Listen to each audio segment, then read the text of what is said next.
We are the Museum of the Mind.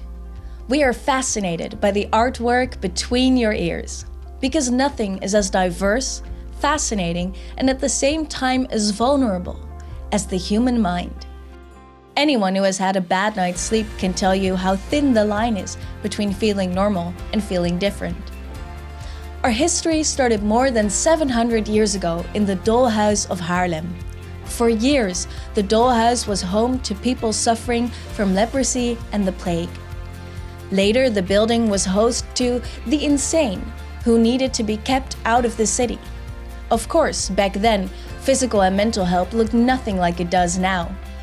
The dark isolation cell and the tranquilizing chair are shocking by today's standards. Our commitment now is still to mental well-being, but as a museum, we do it in a different way. In 2005, we opened the doors to the public. We reopened after a major renovation to the historic building and a big change in presentation in the fall of 2020. Almost the entire public space has been refurbished.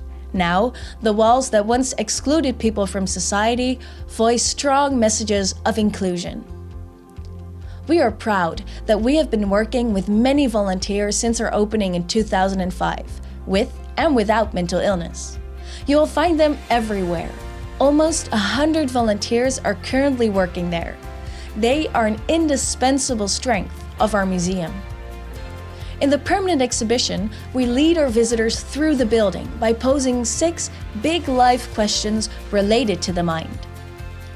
What is your mind? Who are you? Who do you cherish? Who do you see?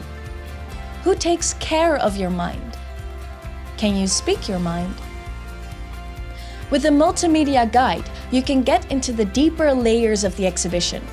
Spoken from the perspective of the monumental building, we tell the story of the past 7 centuries while showing you art, historical and scientific artifacts, and asking you to engage with the posed questions. What's normal and what is weird? Should we as humans change, or should we change our ideas of weird and normal? Belonging and participating, regardless of how you feel, look, or behave, is essential to our mental health. So that message runs through our program. Through art and culture, we show the inner world to the outside world, so that we feel connected to each other.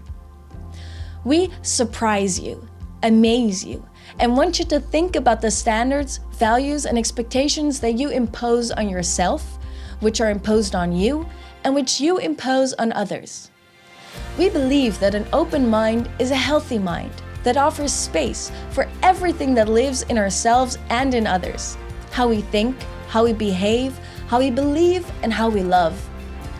We are committed to inclusiveness and a world without exclusion and stigmatization. We make mental health a topic of discussion with our art and cultural programs, even for people who might think they are normal. Hello, I'm Hans Looyen. I'm the director of the Museum of the Mind. And we are here in the last room of the permanent exhibition. And this is about the Universal Declaration of the Open Mind.